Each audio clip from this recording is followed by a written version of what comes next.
Olá, bem-vindos à nossa aula de emergências médicas, dor torácica de origem não cardíaca, em caso particular uma emergência vascular que é o aneurisma. Ora bem, o objetivo da aula é caracterizar a dor não cardíaca, de origem não cardíaca, quais são as potenciais situações de emergência nestes quadros clínicos, neste caso particular, o aneurisma dissecante da aorta, principalmente torácica, mas outros tipos de queixas, outros tipos de aneurismas. E descrever a abordagem e os cuidados de emergência para estas situações. Relembrar que quando a dor é torácica, ela é um sintoma que merece o maior respeito e a nossa maior atenção, porque nas estruturas do tórax temos várias, temos os pulmões, temos o coração, temos os grandes vasos, portanto, várias situações em que podem dar origem à dor. No entanto, neste caso particular, o aneurisma não é exclusivo da aorta torácica, portanto, ele pode ocorrer em qualquer sítio em que exista uma artéria. Relembrar também em que a dor é uma experiência que depende de pessoa para pessoa, portanto, cada pessoa vai descrever a dor de forma diferente, é da forma como ela a sente, a percepciona, daí temos de terem atenção à forma como a queixa é apresentada pelo doente.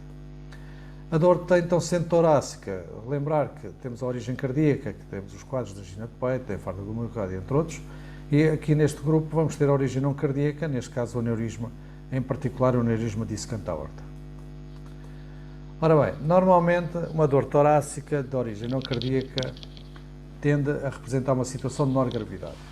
A maior parte dos casos está associada aos traumatismos da região do tórax, que iremos estudar no trauma, a infecções pulmonares ou outras situações. No entanto, existe um conjunto de situações que podem levar à paragem cardiorrespiratória, ou seja, que são emergentes se não forem identificadas e se não forem intervencionadas no tempo útil.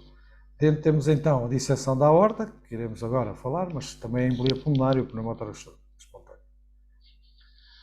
Disseção da aorta. Bom, relembrar que o sistema vascular é composto por veias e artérias. Veias e artérias. As artérias, portanto, dividem-se em artérias, artérias, por aí fora, portanto, vão-se ramificando, quanto mais longe do coração, vão-se ramificando em vasos de menor calibre, até aos capilares arteriais, e as veias é ao contrário, portanto, as veias, conforme se aproxima do coração, vão se tornar vasos de maior calibre. E, logicamente, esta evolução vem de capilar para a veia e depois lá está a ligação ao coração.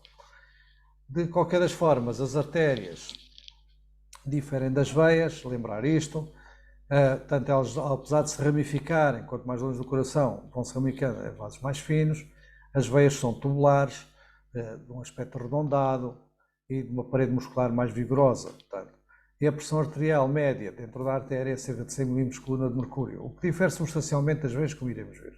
Portanto, isto está-lhes uma forma redonda e tem esta capacidade. As veias são vasos que vão aumentando de calibre conforme se aproxima do coração, diferem das artérias por várias razões. A pressão média venosa é cerca de 5 mm coluna de mercúrio, que é bastante inferior à arterial, e as veias têm válvulas que ajudam no retorno venoso. O que é então o aneurisma? O aneurisma é nada mais, nada menos que a parede interna, o endotélio, por um motivo qualquer, tem uma lesão, portanto uma ferida, em que com a pressão gerada dentro da artéria, o sangue passa para dentro da parede interna da artéria.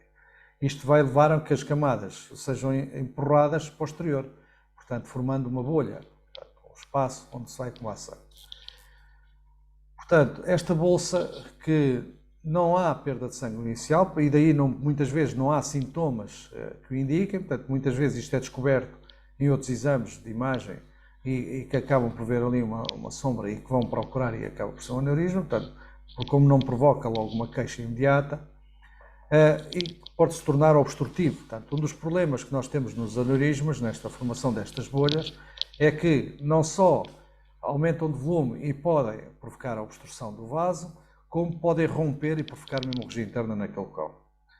Portanto, elas podem ocorrer em qualquer sítio, portanto, os aneurismas ocorrem em qualquer sítio em que exista uma artéria, quer seja ao nível cerebral, na parte do tórax, a aorta torácica, a aorta abdominal, a aorta renal, portanto, atinge as artérias em vários locais, portanto, estes são os principais. Portanto, os fatores de risco que podem ajudar ao acontecimento desta doença: o tabagismo, a hipertensão arterial e a arteriosclerose. Portanto, a arteriosclerose é um processo das artérias que já se foi estudado.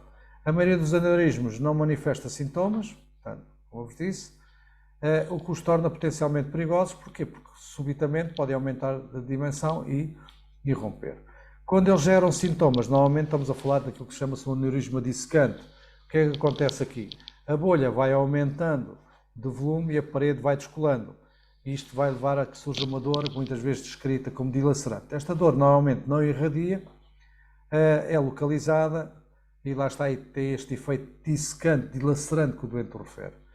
Se for ao nível cerebral, pode dar origem, por exemplo, à cefaleia, vai dar origem a cefaleias e a déficit neurológico, podendo evoluir inclusive para um AVC, principalmente se houver ruptura e temos um AVC hemorrágico.